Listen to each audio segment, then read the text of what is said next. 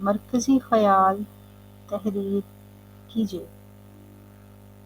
جواب: محنت کر کے حلال روزی کمانا اچھی بات ہے اور محنت کرنے سے شرمانا نہیں، اور ہر کام محنت سے اور وقت پر کرنا چاہیے۔ سوال نمبر 3، کفایت شعاری کا کیا مطلب ہے؟ جواب: کفایت شعاری کا مطلب ہے بچت کرنا، یعنی غیر ضروری خرچ نہ کرنا۔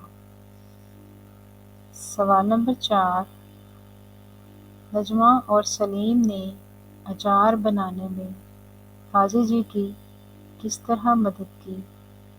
جواب: سلیم بازار سے عمدہ پھل لے آیا اور نجمہ نے وہ پھل دھو کر کاٹ دیے، اور پھر انہوں نے مل کر انہیں مسالہ وغیرہ لگا کر مرتبانوں میں بھر دیا۔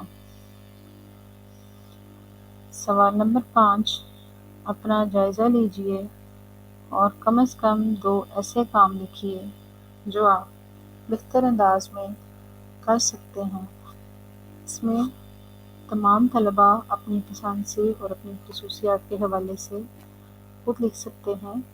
کچھ جملے مثال کے طور پر لکھے ہیں، آپ اسی انداز سے اپنی خصوصیات لکھ سکتے ہیں۔ میں خوش خطی بہتر کر سکتی ہوں، میں کڑھائی اچھی کر سکتی ہوں، یا میں کرکٹ کھیل سکتا ہوں، یا میں ڈرائنگ کر سکتی ہوں۔ اس طرح کے اور جملے آپ اپنے پاس سے بھی لکھ سکتے ہیں۔ دیے گئے الفاظ کو جملوں میں استعمال کیجیے۔ ہاتھ بٹانا، ہمیں والدین کا ان کے کام میں ہاتھ بٹانا چاہیے۔ فرمائش، اچھے بچے بے جا فرمائشیں نہیں کرتے۔ کبھی کبھی سیر کرنے جاتے ہیں۔ تحائف، ہم عید پر ایک دوسرے کو تحائف دیتے ہیں۔ مرتبان، اچار مرتبان میں رکھا جاتا ہے۔ قواعد، مرکب جملے، جب 2 یا 2 سے زیادہ جملے مل کر ایک مفہوم یا خیال ظاہر کریں تو وہ مرکب جملہ کہلاتا ہے۔ 2 جملوں کو ملا کر ایک مرکب جملہ بنانے کے لیے اور پھر، مگر، کیونکہ اور اسی طرح کے حروف ربط استعمال کیے جاتے ہیں۔ مثال: سورج صبح کو نکلتا اور شام کو غروب ہوتا ہے۔ اپنی کاپی میں 4 مرکب جملے تحریر کیجیے۔ نمبر 1، اس کو دوست بناؤ جو کامیاب ہو۔ نمبر 2، میں ان کا ساتھ دوں گا کیونکہ انہوں نے میرا مشکل میں ساتھ دیا تھا۔ نمبر 3، وہ کتاب خریدو جو نئے کورس کے مطابق ہو۔ نمبر 4، ایسی مثال بیان کرو جو مجھے سمجھ بھی آئے۔ نمبر 5، تم میں اتنی طاقت نہیں جو یہ بوجھ اٹھا سکو۔ مترادف اور متضاد الفاظ کے جوڑے درست کالم میں لکھیے۔ یہاں ہم نے ان کو درست کالم میں علیحدہ لکھ دیا ہے۔ متضاد الفاظ تھے خاص، عام، کمزور، طاقتور، عقل مند، بیوقوف۔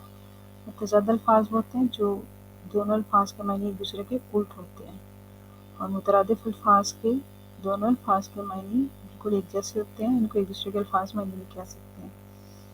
سیاہ، کالا، شب، رات، طیارہ، ہوائی جہاز۔ خط کشیدہ الفاظ میں زے کی جگہ زوئیں استعمال کرکے درست جملے اپنی کاپی میں لکھیے۔ نمبر 1، غلاظت سے بیماریاں پھیلتی ہیں۔ دوسرا پیراگراف میں نے ان جملوں کو درست کیا ہے۔ وہ بلازت سے بیماریاں پھیلتی ہیں۔ یہاں زے کی جگہ زوئیں لکھا ہے، پڑھا تو دونوں سیم جا رہا ہے لیکن لکھنے میں ملا کی غلطی ہے، زے نہیں لکھا جائے گا، زوئیں لکھا جائے گا۔ چیل کی نظر بہت تیز ہوتی ہے، تو دوسرے پیراگراف میں نے ٹھیک کر کے لکھا ہے، زوئیں سے نظر ہوتا ہے۔ مارچ 23 کو پاک فضائیہ کے جہازوں کا مظاہرہ بہت خوبصورت تھا۔ دوسرے پیراگراف میں اس میں زوئیں ایڈ کر کے اس کو ٹھیک کر کے لکھا گیا ہے۔ گفتگو سے اچھے اخلاق ظاہر ہوتے ہیں، زے والا ظاہر ٹھیک نہیں ہے تو زوئیں والا ظاہر ٹھیک ہے۔ اس طرح کا جملہ ٹھیک ہو جائے گا، املا ٹھیک ہو جائے گی۔ تو اللہ حافظ۔